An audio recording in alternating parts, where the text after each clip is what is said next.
Hello friends, welcome to Stories by Tochi. We bring you interesting folk tales. Please don't forget to hit the like button, share, and subscribe to my channel. Thank you for doing so. Now, let's get into the story. The fire spread faster than she expected. One moment the house was silent, the night calm. The next, thick smoke curled under the doors, seeping into the walls like a living thing. The air turned heavy, hot, suffocating. She woke to the sharp scent of burning wood, her throat already aching. Panic rushed through her as she sat up, her mind scrambling to make sense of the nightmare unfolding around her. Then she heard it, a small, terrified cry coming from the next room. Her daughter. Her blood turned cold. Without thinking, she threw the blankets off and stumbled toward the door, but the heat pushed back, forcing her to step away. Flames licked at the walls, hungry and wild, cutting off the hallway. The fire had already claimed too much, but she could not let it take her child. She turned, her heart pounding, searching for another way. The window. It was the only chance. She rushed to it, shoving it open with trembling hands. Smoke billowed out, and the cool night air hit her face, a cruel contrast to the scorching heat inside. There was no time to hesitate. She climbed onto the windowsill, gripping the edge before lowering herself down. The rough wall scraped against her palms, but she barely felt it. When her feet hit the ground, she barely paused before running toward the front of the house. Flames roared from the windows, casting shadows against the darkness. The heat radiated outward, warning her to stay away, but she ignored it. Her daughter was inside. That was all that mattered. She took a deep breath and ran straight into the fire. The heat wrapped around her instantly, blistering her skin, clawing at her face. Her eyes burned, tears streaming down her cheeks as she pushed forward. The smoke was thick, blinding her, but she knew the way.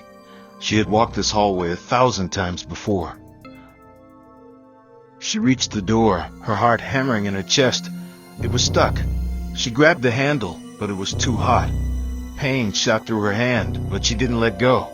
With all the strength she had left, she threw her weight against the door. Once. Twice. The wood cracked, and she stumbled inside. Her daughter stood in the corner, small and terrified, clutching a stuffed rabbit. Their eyes met, and for a moment time stopped. Then, without a word, she scooped the child into her arms, shielding her as best as she could. The fire screamed around them, the walls groaning under the pressure. She turned, her body aching, her lungs desperate for air. Step by step, she pushed forward, ignoring the way her skin burned, ignoring the pain threatening to consume her. The front door was so close, almost there. Then the ceiling gave way. The last thing she remembered was the unbearable heat, the sound of her daughter screaming, and the darkness swallowing her whole. Pain was the first thing she felt. It clung to her body like a second skin, deep and unrelenting. Every breath she took burned. Every movement sent a sharp reminder of the fire that had swallowed her whole. The room around her was too bright, too white, the sharp scent of antiseptic filling her nose. Machines beeped in a steady rhythm, their sounds blending with the soft murmur of voices in the distance. She tried to move her fingers, but even that felt like lifting a mountain. Slowly she turned her head, wincing as pain shot through her neck. A nurse stood near the window, flipping through a chart, her face calm, unreadable. The woman tried to speak, but only a weak rasp came out. The nurse turned, her eyes widening slightly before she hurried forward. "You're awake," she said gently, adjusting the tubes that ran across the woman's body. The words felt heavy, distant, like they belonged to someone else. The woman's mind struggled to piece together what had happened. Then, all at once, it came back, the fire, the heat, the moment she had thrown herself into the flames. Her chest tightened as panic surged through her. "My daughter," she croaked, the words barely a whisper. The nurse hesitated, then nodded. "She's safe," she reassured her. Relief crashed over her like a wave, but it was short-lived. She tried to sit up, but pain tore through her body, forcing her back down. That was when she noticed her hands, wrapped in thick bandages, the skin underneath aching with every movement. She looked down at herself, at the layers of dressings covering her arms, at the way her legs barely responded to her attempts to move them. Something was wrong. Her fingers trembled as she reached toward her face, but before she could touch it, the nurse gently stopped her. "You've been through a lot," she said softly. "You need to rest." But the woman already knew. She could feel it, the tightness of her skin, the way her cheeks no longer felt the same. The fire had taken something from her, something she could never get back. The nurse adjusted the blankets around her, offering a small, practiced smile. "Your mother has been here," she added. "She'll be back soon." The woman barely heard her.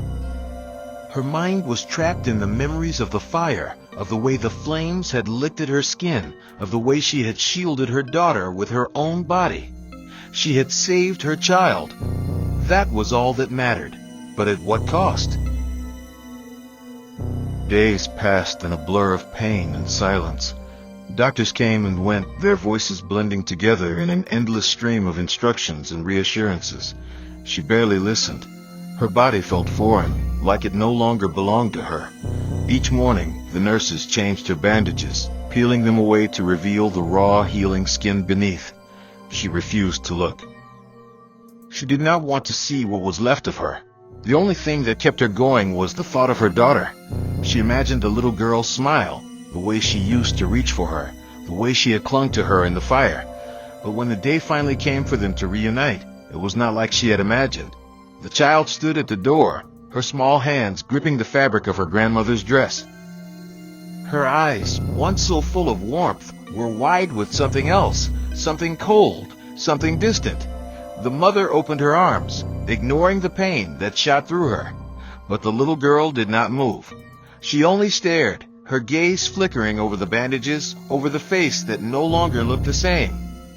And then, without a word, she turned away, pressing her face into her grandmother's side. The mother's arms slowly dropped. Something inside her cracked, a wound deeper than the ones on her skin. She had run into the fire to save her child, but now, standing there, she realized she had lost something she could never save. The day she left the hospital was not the joyful moment she had imagined. The air outside was crisp, carrying the scent of damp earth and distant flowers, but none of it felt real. Everything seemed too loud, too bright, too unfamiliar. Her mother held her arm as they walked to the waiting car, moving slowly, careful not to jostle her healing body. Each step was a reminder of what had changed. The skin on her legs felt stiff and unyielding, every movement pulling at wounds that had not fully healed. Her reflection in the hospital windows flashed by as they passed, but she did not look. She did not want to see the face staring back at her. The car ride was silent except for the occasional hum of the engine and the soft murmurs of the radio.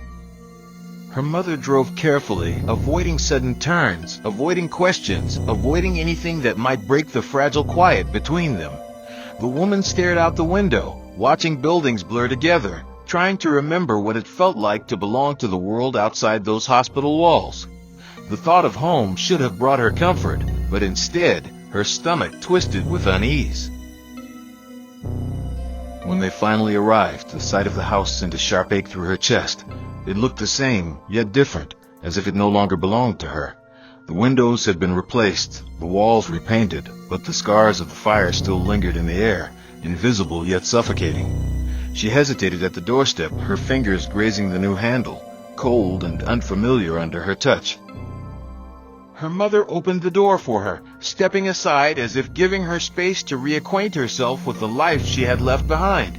She moved forward, her steps slow, cautious. Inside, the air smelled of fresh paint and something else, something empty. The furniture had been rearranged, the walls stripped of the photographs that once filled them.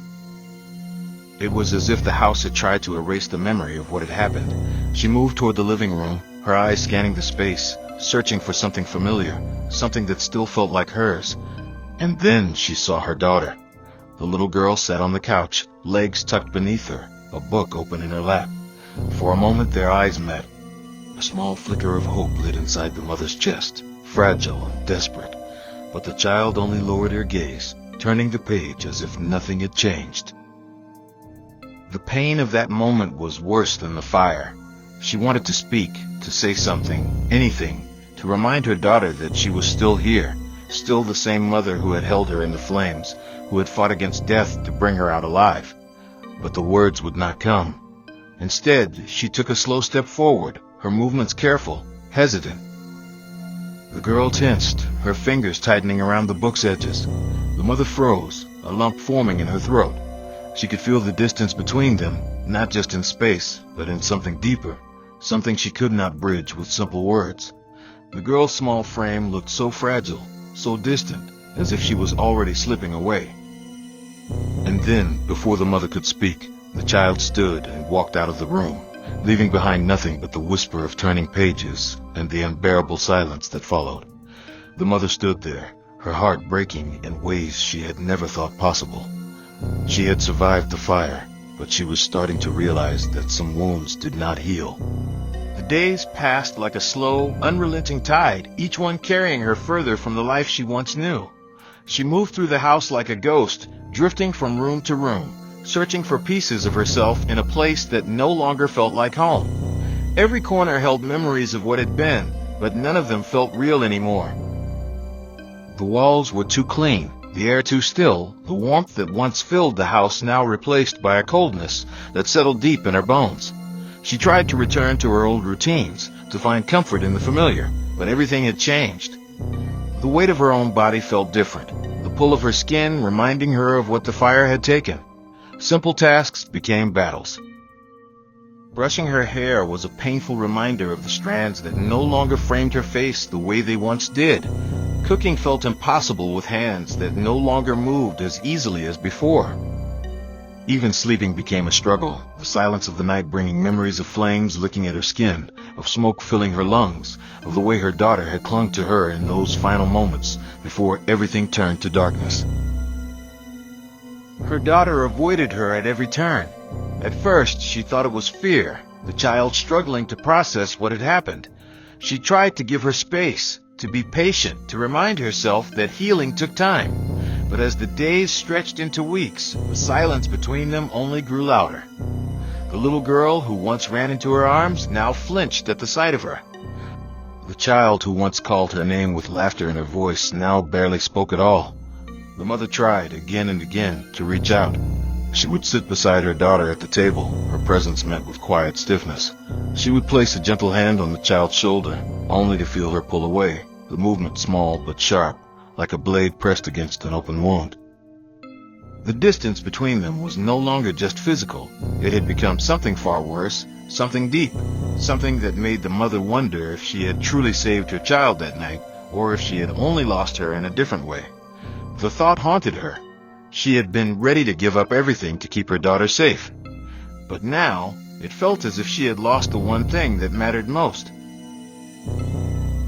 One evening, as the sun dipped below the horizon, she found herself standing outside her daughter's bedroom door, the soft glow of a lamp spilling through the crack beneath it.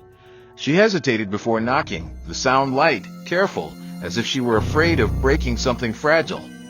There was a long pause before the child's voice came, quiet, distant.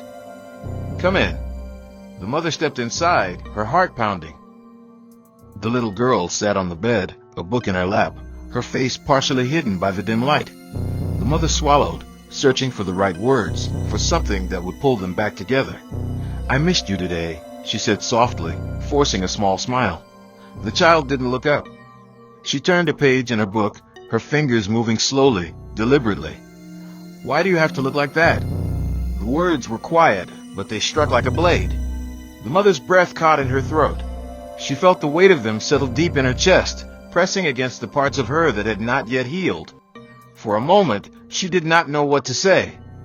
Then, with a voice that barely held together, she whispered, "Because I saved you."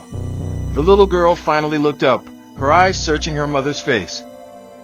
There was no relief there, no warmth, only confusion, only sadness.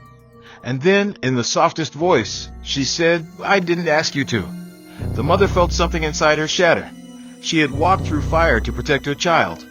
But now, standing in that quiet room, she realized she had stepped into a different kind of fire, one that burned just as deeply, one that she did not know how to escape. The house had never felt this empty before. Each day stretched endlessly, filled with long silences and quiet footsteps that barely made a sound. The mother found herself moving through the rooms, touching old furniture as if trying to bring back the warmth that had once filled them. But no matter how many times she traced her fingers along the wooden table or ran her hands over the fabric of the couch, nothing changed. The warmth was gone. The home she had built with love now felt like a place she did not belong. She spent her mornings staring at the window, watching the world move on without her. People walked by, cars passed, birds flew freely in the open sky. But inside these walls, she was trapped in a life that no longer felt like her own. Her body ached in ways she could not explain. It was more than just the pain from her healing wounds. It was something deeper, something that lived inside her chest, pressing against her ribs, making every breath feel like a struggle. Her daughter kept her distance, moving through the house as if avoiding shadows. The little girl's footsteps were light, careful, always leading away from the places her mother sat. At dinner, she ate quickly, eyes focused on her plate, speaking only when spoken to. The mother tried to make small talk, tried to remind her child of the closeness they once had, but each attempt was met with short answers and long silences. It was not just avoidance. It was something colder, something sharper. The mother caught glimpses of it in the way the child's eyes flickered over her, never lingering too long, never meeting her gaze fully. She knew what it was. She had seen it in the hospital, in the way the little girl had hidden behind her grandmother, in the way she had refused to come near. Fear. The mother had risked everything to save her child, had thrown herself into the fire without a second thought. But now, standing in the aftermath, she realized her daughter did not see her as a hero. She saw her as something different, something unfamiliar, something broken, and that hurt more than any of the burns she had suffered. One afternoon, as she sat on the couch, she heard soft laughter coming from the backyard. It was a sound she had not heard in weeks. She pushed herself up, ignoring the ache in her legs, and moved toward the window. Outside, her daughter was playing with a friend from school, the two of them running across the grass, their voices light, full of life. The mother watched, her heart tightening in her chest. It had been so long since she had seen her child smile like that. And yet, as she stood there, she realized something. Her daughter only laughed when she thought her mother wasn't watching. When the woman took a small step forward, letting the wooden floor creak beneath her feet, the child's laughter stopped. The little girl turned her head, her gaze locking onto her mother's shadow in the window. The joy drained from her face, her body tensing, her hands gripping the hem of her dress. The friend beside her said something, but she did not respond. Instead, without a word, she turned away and ran inside. The mother did not move. She stood there, frozen, as the screen door slammed shut. A painful truth settled over her like a heavy weight. Her daughter could still smile. She could still laugh. She could still play, but only when her mother was not there to see it. The mother sat in the quiet of the evening, listening to the soft hum of the clock on the wall. The hands moved steadily, marking the passage of time, but she barely felt its weight. She had been sitting in the same spot for hours, staring at the empty seat across from her, remembering when her daughter used to sit there.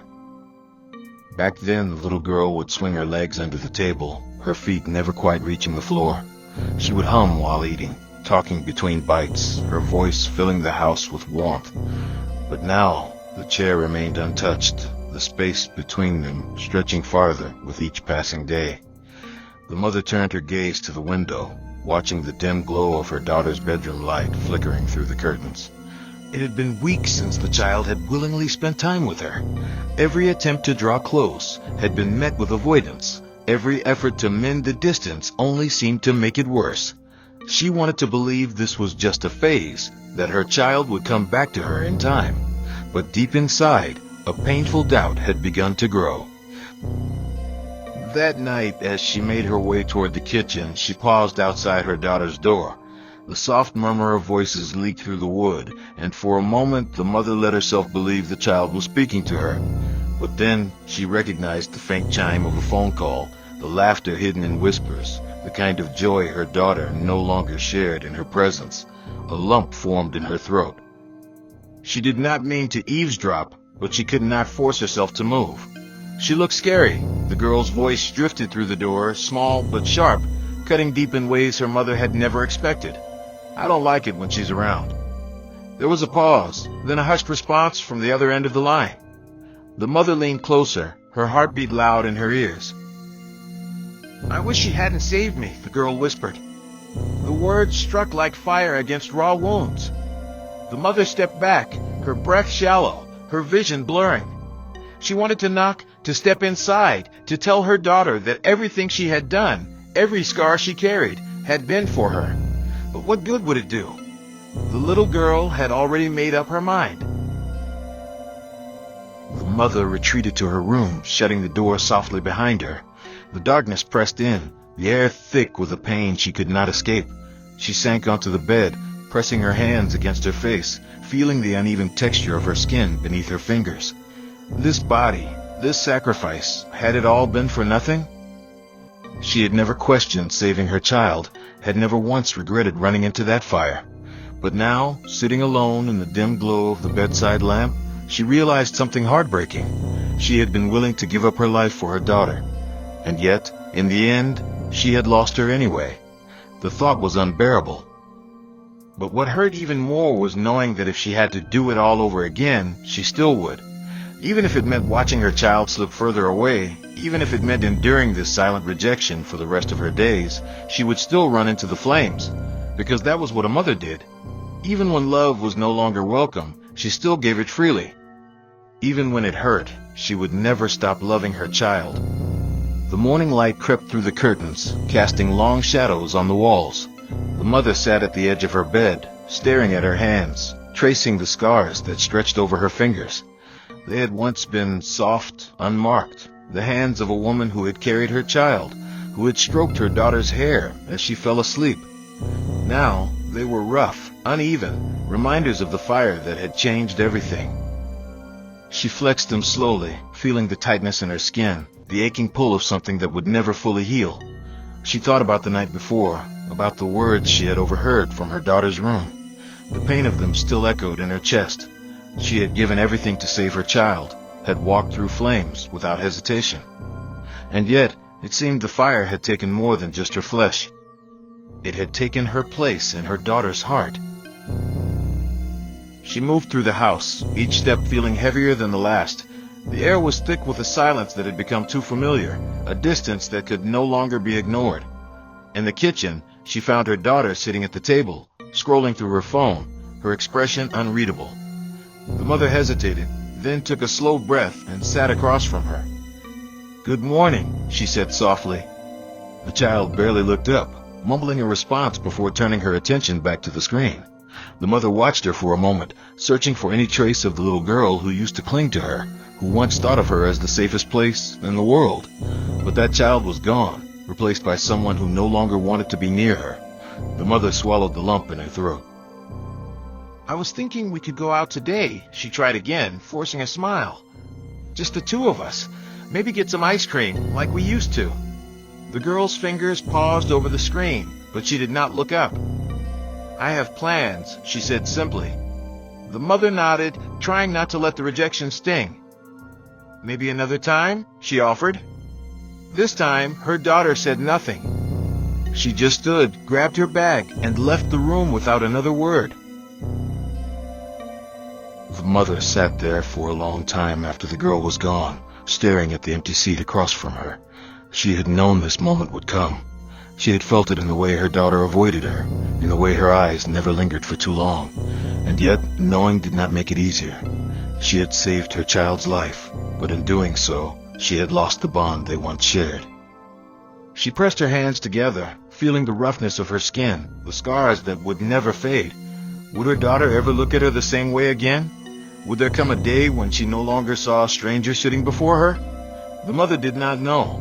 But she did know one thing. No matter how far her daughter pulled away, no matter how much she tried to erase the past, the mother would always be there, waiting, loving her even from a distance, because a mother's love was not something that could be burned away. It lived on, even in the ashes. The house had never felt colder. It was not the kind of cold that came from the weather or the seasons changing. It was deeper than that. It lived in the spaces between the walls, in the unspoken words that filled the air. The mother sat by the window, staring outside, watching the world move on without her. Cars passed, children played, neighbors greeted one another with smiles. But inside this house, time stood still. She could hear the distant sound of her daughter's voice from another room, laughing softly into her phone, a warmth in her tone that the mother had not heard in a long time. But the laughter was never for her. It belonged to someone else now. The mother closed her eyes, listening, letting the sound of it press against her ribs. She had once been the one to make her daughter laugh like that. She had once been the center of her world. But now, she was just a shadow in the background, someone to be ignored, someone who no longer fit into the life she had fought so hard to protect. She had tried. Again and again, she had tried. She had reached out, she had given space, she had spoken softly and waited patiently. But nothing had changed. Her daughter avoided her, moving through the house like a stranger, speaking only when necessary, never lingering too long in the same room. The mother had once thought time would heal the distance between them, that with enough love her daughter would come back to her. But time had only widened the gap, making it harder to cross. The scars on her body had healed, but the scars between them had only deepened. She had never regretted saving her child. Not once. Not even on the nights when the pain kept her awake, when the memories of the fire played over and over in her mind. She would do it all again if she had to. But as she sat there, watching the closed door of her daughter's bedroom, she realized something painful. She had given her life for her child, but in doing so, she had lost the only thing that truly mattered, their love. That night, as she lay in bed, she listened to the house settle, the creak of the floors, the rustle of the wind against the windows. She thought about the little girl who used to crawl into her bed after a nightmare, who would press close against her, seeking comfort in the warmth of her arms. That little girl was gone now. In her place was someone who looked at her with discomfort, someone who wished she had never been saved. The mother turned onto her side, staring at the empty space beside her. It was a wound that would never heal, a loss that she would carry for the rest of her life. But even in the silence, even in the loneliness, she knew one thing for certain. She would never stop loving her daughter. Even if the girl never loved her back, even if she spent the rest of her life being avoided, ignored, pushed aside, because a mother's love was not something that could be erased. It was not something that could fade, no matter how much pain it carried. It was forever. And that, more than anything, was what hurt the most. The night was colder than usual, the kind of cold that seeped into the bones and settled deep. The mother sat alone in the dimly lit living room, her hands resting in her lap, her fingers absent-mindedly tracing the rough scars on her skin. The house was quiet except for the faint ticking of the clock on the wall, each second stretching endlessly. She had grown used to the silence. It had become her companion in the months that passed, filling the spaces where laughter and warmth used to be. Her daughter was in her room, the soft hum of music slipping through the closed door. There was a time when they would spend nights like this together, curled up on the couch, watching movies, sharing stories, wrapped in a love that had once felt unbreakable. But those days were gone. Now, the walls between them were stronger than ever, built with unspoken words, cold glances, and the weight of a past neither of them knew how to undo. A sudden noise broke the stillness, a soft creak from the hallway. The mother turned her head, her heart tightening, as she saw her daughter standing at the edge of the room, barely inside, barely willing to be seen. The girl hesitated, shifting on her feet, her arms wrapped around herself as if unsure whether to step forward or turn back. The mother did not move, afraid that any sudden motion would scare her away. She watched, waiting, her breath shallow. It had been so long since her daughter had come to her willingly. "Mom," the girl finally said, her voice small, uncertain. The mother swallowed, her chest aching at the sound of it. "Yes, sweetheart," she replied gently, careful not to let her voice shake. The girl did not answer right away. Instead, she lowered her gaze, staring at the floor as if searching for words she did not know how to say. "Do you ever wish you didn't save me?" she asked, her voice barely above a whisper. The question struck deep, sharper than any pain the mother had ever known. She felt the sting of it, the weight of what her daughter truly meant. The mother took a slow breath, steadying herself. She looked at the girl standing before her, at the child she had nearly lost, the child who now looked at her with uncertainty, with fear of the answer she might receive. "Never," the mother said, her voice firm, unwavering. "Not for a single second." The girl finally met her gaze, her eyes searching, looking for something reassurance, understanding, a truth she had not been able to see before. "But she started, her voice breaking. "I don't deserve it." The mother's heart clenched. She wanted to reach for her, to pull her close, to erase the distance that had grown between them. "You were my baby," the mother said softly, "and you still are.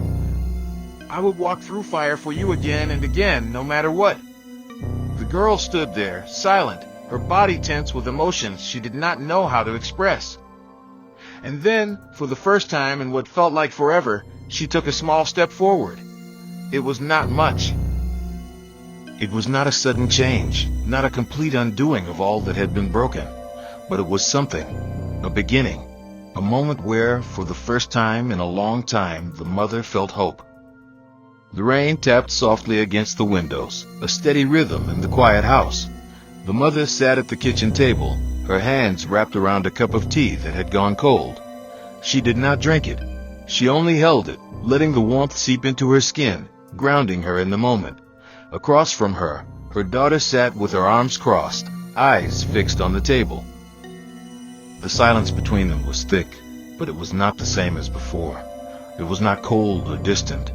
It was fragile, careful, like a thread stretched between them that neither wanted to break. The mother studied her daughter, taking in the details she had memorized over the years, the curve of her jaw, the way she tucked her hair behind her ear when she was nervous, the small crease between her brows when she was lost in thought. She had watched her grow from a child to a young woman, watched her slip away without knowing how to stop it. But tonight, something was different. The girl had come to her. She had sat at this table without being asked. That alone was enough to make the mother's heart ache with something close to hope. The girl took a slow breath, her fingers tracing the edge of the table. "I don't know how to fix this," she admitted, her voice small, unsure. The mother felt her chest tighten. It was the first time her daughter had acknowledged the distance between them, the first time she had given words to the pain they'd both carried. "We don't have to fix it all at once," the mother said softly. "We can start small." The girl nodded but did not look up. She was still afraid, still uncertain. The mother understood. Healing was not something that happened in a single moment. It was slow, painful, like rebuilding something that had been burned to the ground. "I was angry," the girl continued, her voice barely above a whisper. "Angry at you, at myself, at everything. And I didn't know what to do with it." The mother listened, letting her daughter speak without interruption. "I thought if I pushed you away, it would make it easier," the girl said. "But it didn't. It just made everything worse." She finally lifted her eyes, searching for something in her mother's face. The mother reached across the table, hesitant, careful, and placed her scarred hand over her daughter's. The girl did not pull away. Instead, she let it stay, her fingers curling slightly against the warmth. For the first time in years, the mother felt a weight begin to lift. The scars on her body would never fade, just as the pain of their past would always linger. But there, in that quiet kitchen, with the rain falling outside and her daughter's hand beneath her own, she realized something. Love was not about being unbroken. It was not about being perfect or untouched by pain. Love was about choosing to stay, even when it was hard, even when it hurt. "I love you," the mother said, her voice steady, filled with all the things she had not been able to say. The girl swallowed hard, her eyes glistening. "I love you too," she whispered back. It was not an instant repair. It was not a perfect ending. But it was a step forward. And for the mother, that was enough. Hope you enjoyed this interesting story. Please don't forget to like, share, and subscribe to my channel. See you again in my next story.